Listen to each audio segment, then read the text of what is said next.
Hello again, friends. Welcome back to Simple Haskell. And hopefully you're able to get through at least the majority of the last video about events. I might edit that and break it up because it is quite long, but I think as long as you get the first part of it, that is definitely um, enough to sort of get started. The whole video is kind of meant to be very comprehensive, and so I hope that's kind of what you like. If not, my apologies, and please do leave feedback. But anyways, for this video, we'll be talking about recursive do as it relates to reflex. There are uh, some great explanations of monad fix out there. I did just find one that I think will be quite helpful. If you are interested in getting quite deep into what monad fix is, and I have some simplifying examples because I think you'll find that monad fix is a little bit complicated. But there's no point in us diving immediately into what it is before we find a motivating example. And so, when we looked at our last chunks of code, we had this simple little button where we have a click. We create a a dynamic through it using hold dyne, and then we display it so that it becomes a unit. And this is all we will need to create a motivating example.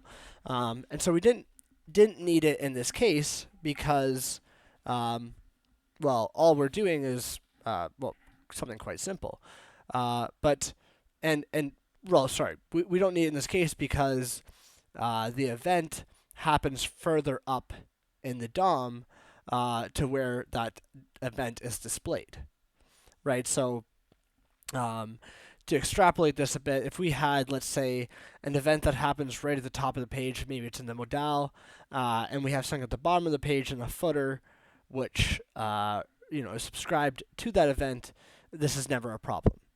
But what if it's the opposite way around and we are subscribed to something in the header of the page, which will get written first, is subscribed to something that happens at the bottom of the page in the footer?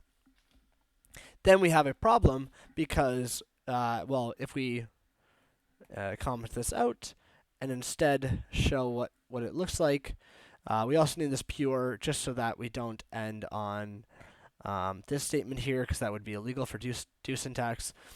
But so now we're trying to use becomes unit further up in the page. And actually, this will probably display to the left once this can run. This will not be able to run at the moment. And as we can see, the reason for that is because becomes unit is not in scope. And why would it be? So the easiest way to do this and the laziest way to do this is just to add mdo. And so mdo is one of a couple options that we have for syntactic sugar to make this work. And so what this does, this is now going to work. And the reason this also works is because I've enabled recursive do at the top here. It will not work without that. And you will get a bit of a confusing error message if we don't have recursive do. And if we do, so if it looks like this, where we have a regular do, I think I'm thinking of another error message I got before, but I guess it will just be quite simple. And so if you see something like this, variable not in scope, it means that we need a recursive do. And so by adding the mdo instead of do and adding recursive do, we are good to go. And really, the motivation is quite simple. It's just some event in our because what this entire thing is, what we are doing with reflex is we are writing a DOM. How should the DOM be written? And along the way of that, we are going to be writing our events as well as our JavaScript and of course web requests. And so we might want to have events which are further down in the page be subscribable by elements or dynamics further up in the page or in this writer effectively. Um, and so how does this relate to reflex actually? So if we look at, and this is a great tutorial, which I honestly was going to just steal this example from. So if you want more examples, check this tutorial out for sure. It will be in the bio. What the heck? It will be in the description. And so, anyways, the reason for why we need monad fix here, it really just comes down to this reflex signature here. And I tried to dive into like why does reflex demand the monad fix class, and I didn't really get the answer I was looking for.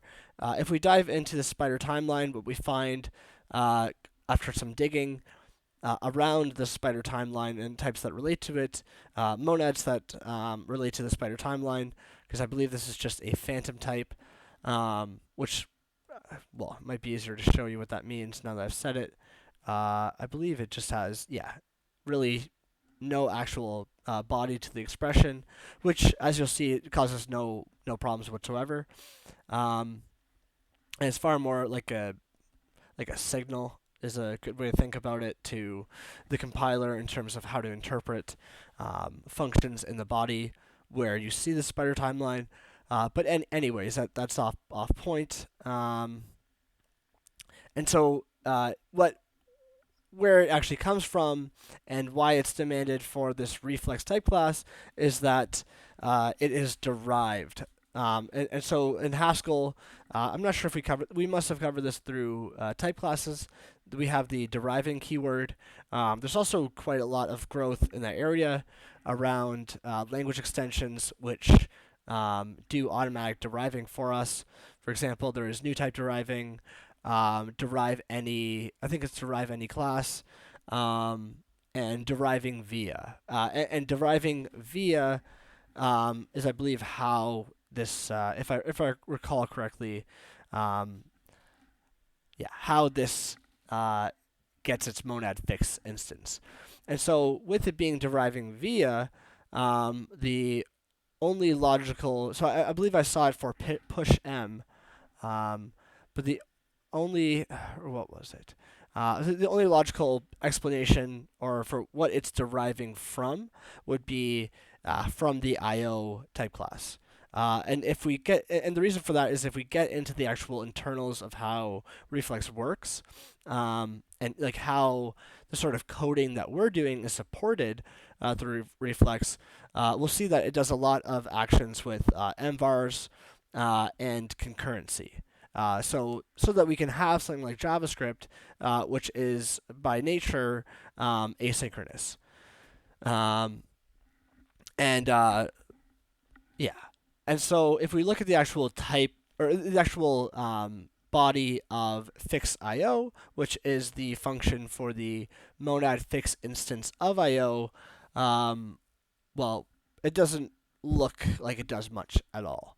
And let's check this out quick. It's really unclear how it works when we look at it.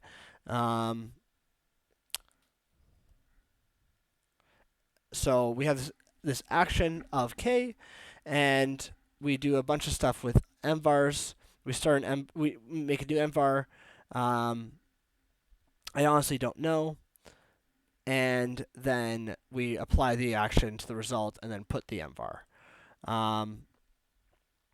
And now it might be easier to think if we do care for the explanation, it might be easier to look first at fix. So fix is kind of weird looking. You might go, what the heck am I supposed to do with that? And well, this is a good example here, but let's try and I think I tried to do this before.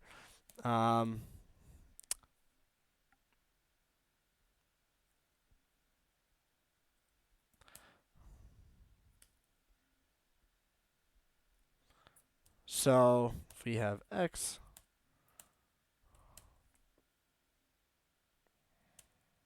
what was the You know what? There's a Stack Overflow. I'm just going to look up how to use fix in Haskell.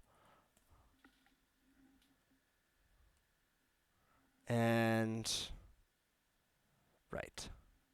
So this is how you create a list.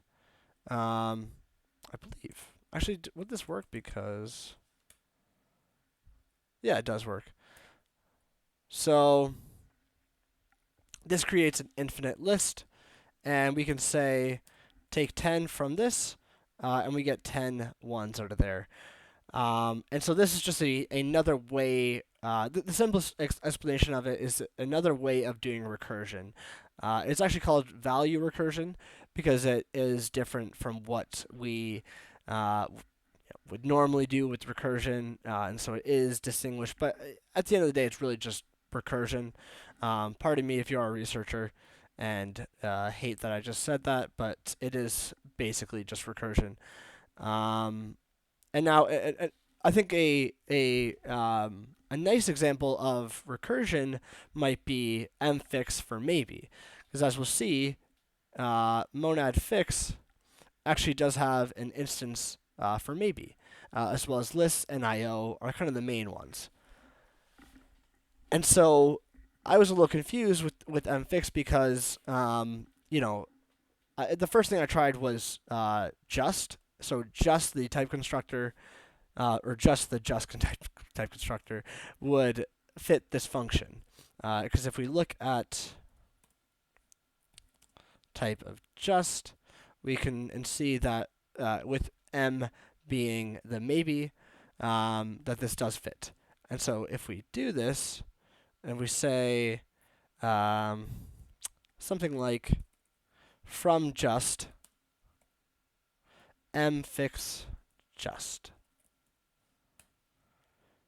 this will never finish evaluating. And so what's happening is that, well, I'm not honestly sure what exactly it's doing besides, I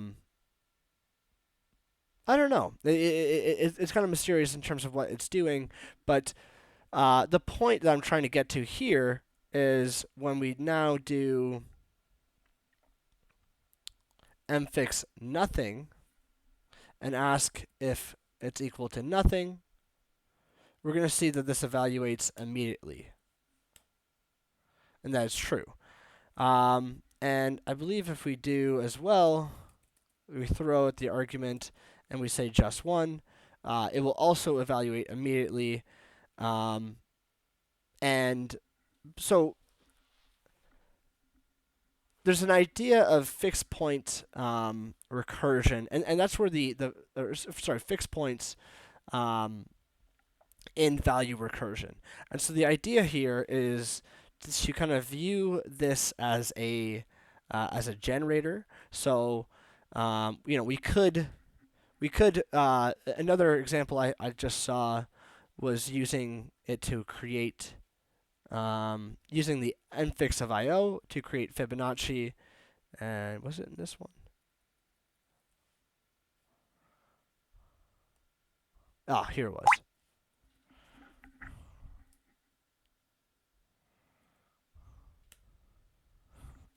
And let me change that back to being 10 just to make it a little more obvious. And so that's a lot going on there. But basically, pardon me, where was it going? So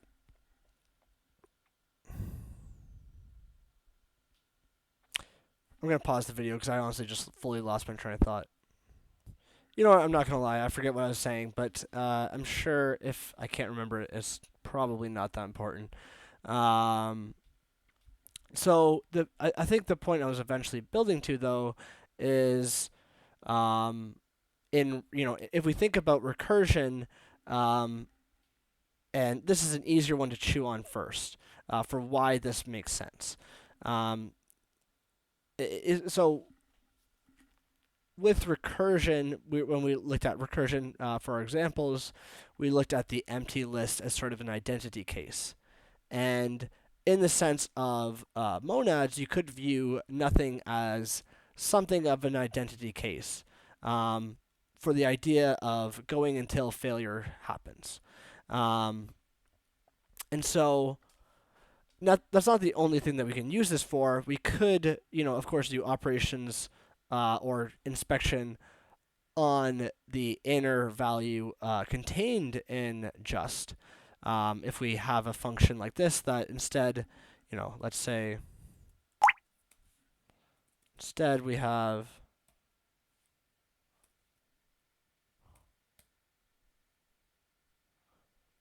um, so yeah, we could do something like that, or we could say oh, that's not what I meant. If we do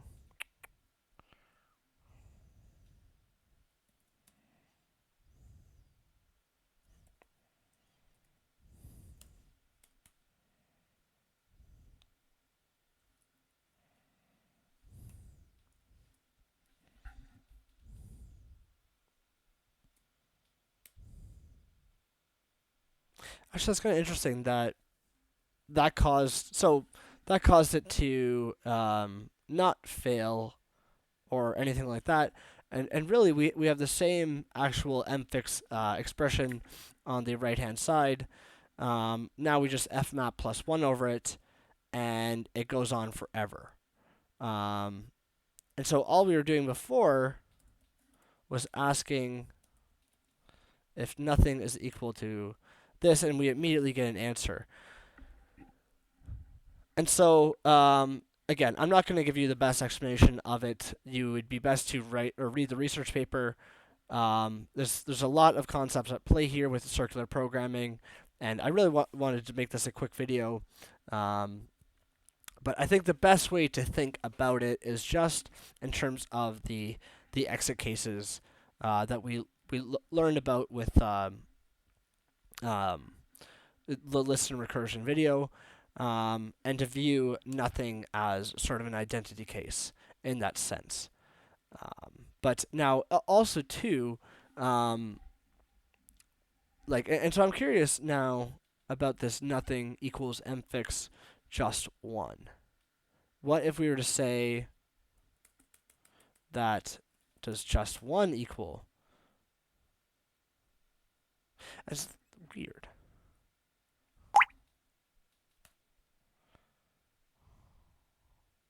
And I guess the reason for that is, well, we're checking. So if this is an unevaluated thunk, this is going to definitely be just, right? It's going to be just where there's recursion happening about this x. We're not actually doing anything to the x. We could continually add 1 to it.